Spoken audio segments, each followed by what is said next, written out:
former Prime Minister and leader of the People's National Congress on the UBS loan saga. It said that those who are implicated, whether it's UBS executives or whether it's you as Prime Minister at that time, be held to account in certain areas. You're not totally exonerated. There's going to be a task force that will investigate this, and you said you welcome it. Now, should you form government, should you become Prime Minister, you're not going to suppress it, you're going to let it go? I've made it publicly. I've made some very public pronouncements. One of them is that, yes, let the agencies of government investigate that. One of the reference that they've made about me is on making the cabinet NEC decision.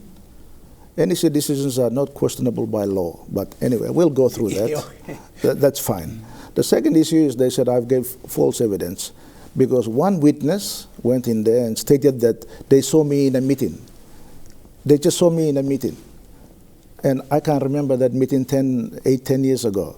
So there are a lot of meetings. Yes, well, you know, as Prime Minister, you do talk to hundreds of people every day. But listen, I'll put myself through that process when it comes. But I want to say this very clearly. This government has taken 3.5 years to investigate me fully. They have sent the tax men to go and see some of my small investments and little businesses that I've got to investigate me thoroughly.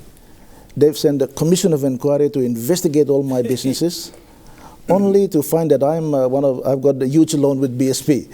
But that's fine, it's okay, I don't mind it. I'm a public figure, I subject myself to that. But this kind of personalized political is going to a new level at the moment. Okay. New level, but as I said, I accept it. I'm a public figure. I'm answerable to the public. All right. Just one last point on that. Yeah. We've had a number, in fact, a lot of inquiries, commissions of inquiries. They don't see the light of the day at the end. Nothing comes out of it. And here we're talking about 3 billion kina. It cost us 3 million kina to conduct it, and now it's going to cost us more to create a task force to investigate it. All these inquiries, what do we get out of it? What does Papua New Guinea get out of it? And they've been collecting dust in Waigani, all of them. The inquiries make specific recommendations. They don't make those recommendations to the politicians. They make those recommendations to the agencies of government, like Ombudsman, police, ICAC. All these agencies must do their job. And they haven't. Well, you know, that's for us to see. But this is not something that the politicians got to do it, but they're interfering, of course, giving directions. But I can see that, you know, our agencies need to be strengthened for them to do the job. And a lot of people need to be answerable for some of their actions. Yes. They have thoroughly searched me for the last 3.5 years, and that's a standard we will apply to everybody else. So we'll see who's going to be accountable and who is not. Okay, all right. Land and resources, that's another one of your pledges to the people going to the elections. What are you going to do about land, and what are you going to do about their resources? Well, resources, we've basically stated that we must get minimum benefits from any resource development in the country to the benefit of our citizens and our country. Over 51% must be taken without fail. We cannot get anything lower than that. Whether we take up shares, or whether we take up royalties, or whether we take up more levies, or more national content in some of those resources, we must make sure that we legislate it and we make sure that we deliver it. Okay. Should politicians then become regulators and legislators and referees and then become shareholders and get into it? Should governments do that? Well, I mean, it's nothing wrong with governments. When you look at Singapore, for instance, when everybody always compare any other country with Singapore. Singapore is a big company. All the banks, all the airlines, all the real estate that they've got, it's a big company. But they manage it well.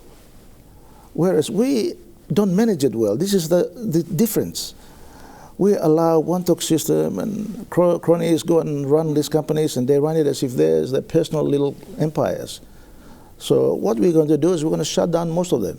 We're going to take it all back into Treasury and let Treasury run it like it used to in the 70s and 80s. Okay. So we'll have all these people who think that they are so good and they are paid so much money, more than even politicians get. They paid into the millions of kina. They are some of the highest paid people in this country. But if I ask you, would you employ them in your business? You wouldn't, because they are not worth it. So we'll have to save some cost and some bring this money that is being wasted out there back into a national budget. And if they want to have an allocation, they come like everybody else. They ask for budget allocation.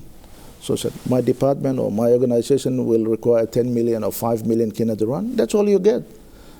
Not more than 5 million kina for one person's salary. No. On land. Yes. Well, land is very sensitive issue in the country.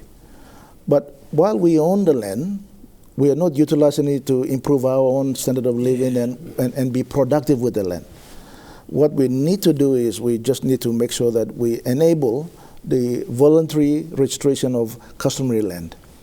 We need to somehow find a way to make customary land, utilization of customary land to raise capital. Yeah. We need to raise money to build agriculture. You can't do it without. And that's the enabling factor that we need to do is we go back and reform the land. Yeah. There used to be a land mobilization scheme that was introduced, I think, by the Winty government. Yes. And now it didn't go down well. Well, because there was a lot of misconception. It was promoted by the World Bank. And people thought that World Bank and everybody else is trying to take over our land. We are not, well, as citizens of our country, we are not going to leave PNG. So who's going to take our land? Nobody. All we need to do is use it better to look after our families, our communities, and make it an income for us. And that's the enabling factor. That's why we are saying that we'll set up the SME and Farmers Bank. Right. And that bank must start on 1st of January. If we get into government, it must start on 1st of January 2023. If it doesn't start, people who are tasked to do that don't deserve that job.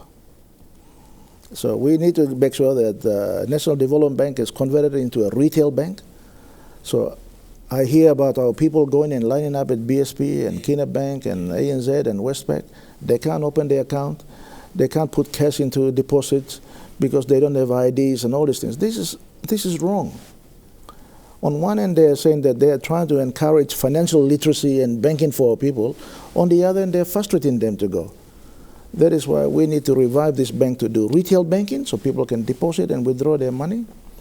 And two, government needs to put money in large sums, and we said 500 million kina a year, so that people can borrow at very low rates and repayment over longer time. Instead of 7 years now in business, when you go to BSP and borrow every 7 or 8 years. Yeah. But we want to make it 20 years. So give Papua New Guineans a real chance. So you are not under pressure all the time to repay the loan. So your loan repayment is smaller, it's longer period, and interest rates are lower. There's no magic solution to it. This is the real thing that can be done. Yeah. And I was saying to our party convention, when Japan can give a 100-year loan to buy a house for a Japanese citizen, knowing very well that this person might not. Kids will repay it at the end. Of course. Yeah. So as I said earlier, we are not running away from our country. Our kids will be here. Our grandchildren will be here. So we might as well plan for a long term rather than we've been pushed into a corner where we think that 5 years by bank basking back lo now so I mean must try and get money longer. You're putting yourself under pressure all the time. Yeah. That's why we don't get far. Because we have pressure of living in a Melanesian society where you have to pay for school fees for your relatives. You got to ask cry compensation. The list goes on. Yeah. Well, we'll talk tax on that. I think your party is also trying to develop a friendly tax regime for Papua New Guineans. Yes.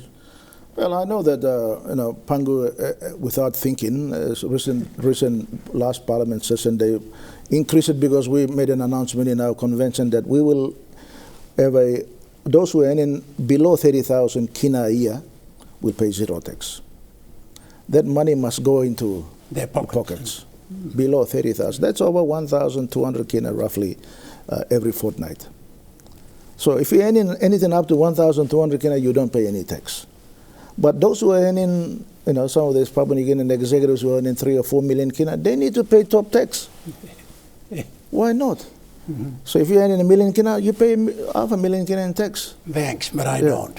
No, I'm giving an example. Yeah. I'm giving an example. Yeah. So we will keep the top rate, but at the bottom we will improve it for Papua New Guineans. What about companies, small SMEs, small companies? Well, companies, we're saying if you're a boy seller, or if you're a PMV owner, or if you're a trade store owner and you are turning over less than $1 million kina, your turnover for the year is less than $1 million kina, you pay zero tax.